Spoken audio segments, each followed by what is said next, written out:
Hello! Welcome back sa ating YouTube channel. This is Gabby's Vlog. For our latest vlog will be all about December at simula na ang birth month ko. But subscribe to our YouTube channel. Gusto mag-like, shares, comments, and views at abuti lang 500 subscribers and support natin sa ating social media.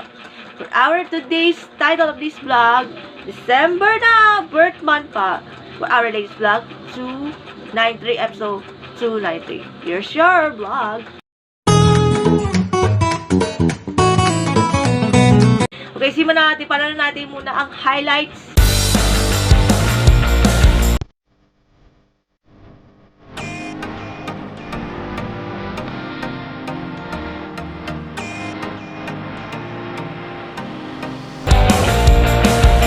Okay, dahil December na yan! 2024! At simulan na ang birth month ko dahil 29 years old na ako sa December 19. But first, simulan na ang 19 days of countdown hanggang sa post-birthday.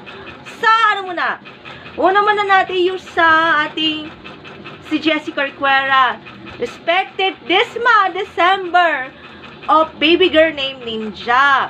According to Family Feud episode, ang pangalan kasi Ninja sa team na yan.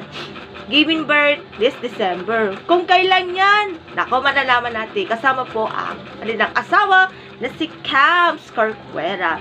And good luck and stay safe and healthy para sa first born child of Jessie. And watch now for Family Feud episodes on YouTube channel of the Family Feud Philippines.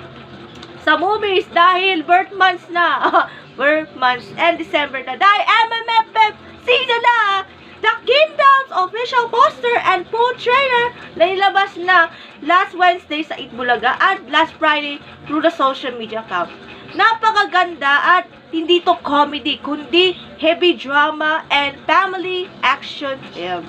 Starring Bossing Vic Soto and Fiona Pascual along with Miss Christine Reyes, Sue Ramirez, and Sid Lucero.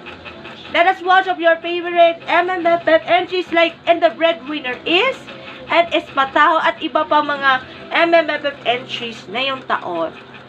Alam ko kung bakit maganda yung The Kingdom. That The Kingdom is showing on Christmas Day, December 25. Napakaganda, parang medyo challenging, parang Philippine history lang, at pwede kayo pang araling palipunan. Malalaman natin sa Pasko na. At sa ating music, dahil birth months na at birth month na po na yung December.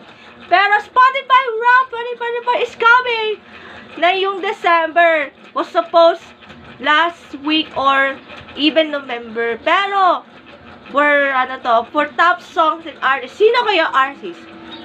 Sa Spotify PH social media account, si Bini o grupong Bini at si Have Happy, parang ihintay natin yan.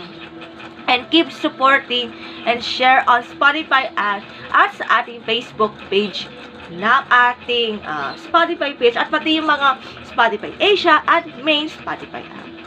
Yan. Maraming salamat. Yan po for our about 3 highlights for today's video. I said 3029 this December natin.